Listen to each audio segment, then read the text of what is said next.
ఎందుకు ఇవ్వాలి కట్నం? ఒక మిడిల్ క్లాస్ ఫ్యామిలీలో ఇద్దరు పిల్లలు ఉంటే ఆ పిల్లల్ని పెంచడానికి, వాళ్ళ ఎడ్యుకేషన్ చూసుకోవడానికి, వాళ్ళ ఖర్చులకి, ఇంట్లో ఖర్చులకి, ఇవన్నీ చూసుకొని ఇవన్నిటికీ మేనేజ్ చేయకనే కింద మీద పడతారు పేరెంట్స్. సమ్టైమ్స్ 2 పేరెంట్స్ వర్క్ చేస్తారు.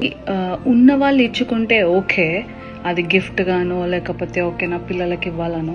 బట్ లేని వాళ్ళు ఎన్నో ఇయర్స్ నుంచి వాళ్ళ సాక్రిఫైజెస్ చేసుకుంటూ వాళ్ళకి కావాల్సినవి కొనుక్కోలేక, నచ్చినవి ఇవ్వలేక అలా వెనకలేస్తారు. అసలు ఇప్పుడు ఈ జనరేషన్లో అట్లీస్ట్ ఈవెన్ బిఫోర్ అసలు కట్నం ఎందుకు ఇవ్వాలి? ఇద్దరిని అర్థం చేసుకొని ఒకరి తరపున ఒకరు పెళ్లి చేసుకొని ఇద్దరు కలిసి వాళ్ళు సక్సీడ్ అవ్వడానికి స్టెప్ బై స్టెప్ వెళ్ళాలి. I totally don't get it.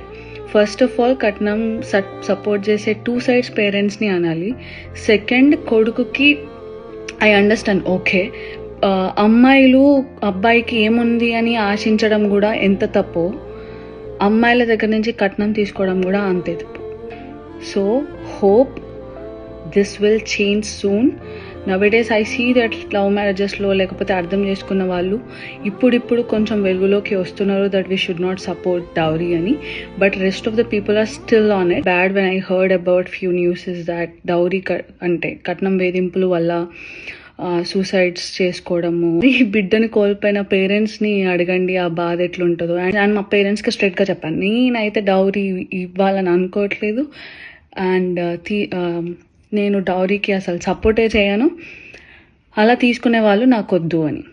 So hope you raise your voice or you stand for yourself, for your parents. Thank you. Keep watching.